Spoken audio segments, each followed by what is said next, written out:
This is Scarlett Johansson, the highest grossing actor of all time. Where is it? And this is a sexist question. Now, were you able to wear undergarments? You're like the fifth person that's asking Well, no, that to because me. What is going on? this is not a... Is what But this isn't the biggest issue. The biggest issue is where this comes from. Because it all seems a bit old-fashioned. Like, really old-fashioned. Like when showing your ankle was considered lewd. But no one thinks like that anymore. Very few people dress how they used to from 100 years ago. Buildings aren't built the same. Films aren't made with the same cameras. Wait a minute, you ain't heard nothing yet. So why are female actors still saying stuff like this? I felt that I sort of got somehow typecast as I was like very kind of hypersexualized. You could say it's the male gaze. I'm not denying that. But when we say it's the male gaze, we often picture a woman wearing something skin tight or revealing. But we rarely think of it as something like this. My name is Carol. Which brings me on to the more interesting point of... I have a thing about feminine rage. Siphon, this is hard. I don't want to end up like Mama. I want to be dancing up on the screen like the pretty girls in the pictures. I want what they have so badly, to be perfect. I can't believe I've been knowing you forever! You're not the only one who's got wants and needs, and I work like a dog What did you say? day and night. It's perfect.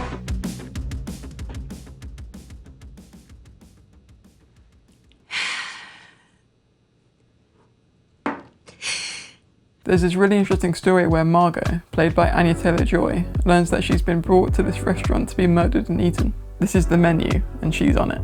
So you hired her knowing she'd die. And in the script, this is how she reacted. Angle on Margot, her eyes filled with malice. So I've just found out I'm gonna die. Probably be eaten too, and it's all because of the guy across the table from me.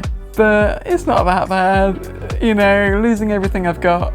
I mean, it's sad, but only a single tear's worth. I went up to Seth and Will and Marek and Nick and just said, hey, you know, I don't really buy that this piece of information, all that I would do is just sort of sit and cry a single tear. We get mad and angry. And I remembered like pulling Mark aside and saying, I'm really sorry, but the only way to play this truthfully is for me to like attack him. And he was like, oh, you mean like this? And I was like, no, like I'm gonna How about it?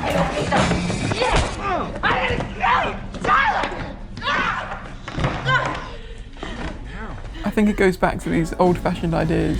Women need to be clean, sensible, dainty, and unmessy. They can't break the male ideation or the male gaze. I outskated him today. We also judge on presentation. Scarlett Johansson said that her early roles often served the male gaze or revolved around male characters, not her own story. So what's the solution? Strong, female leads. When you're constantly walking and there's cars blowing up in the background and things like that, it's cool and it's awesome. I don't know anything about her. So it's hard to develop some sort of admiration or connection with women when they're written very two-dimensional. To be a strong woman, you have to be this. To be, you know, it's like, again, putting us into a box again. Is a regular female lead weak? Because what is a strong female lead? Strong, in this sense, means to be stoic, to be expressionless, to be keep it all in, you know, and that's it. So what happens to all the other characteristics? Can a strong female lead not be upset or sad? Would that be considered a weak female lead? Claire Foy, the Queen from The Crown, or the actor from that one SNL show, put it best saying, this expectation leads to female characters being portrayed as rigid, joyless, or invulnerable. And I think that last word, invulnerable, is the worst.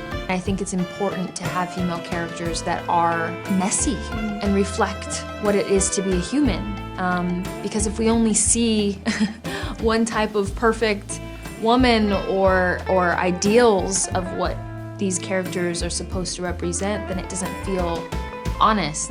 The real solution, I believe, is to support films that have these honest characters and to tell more stories that come from a place of authenticity rather than from a place of money making.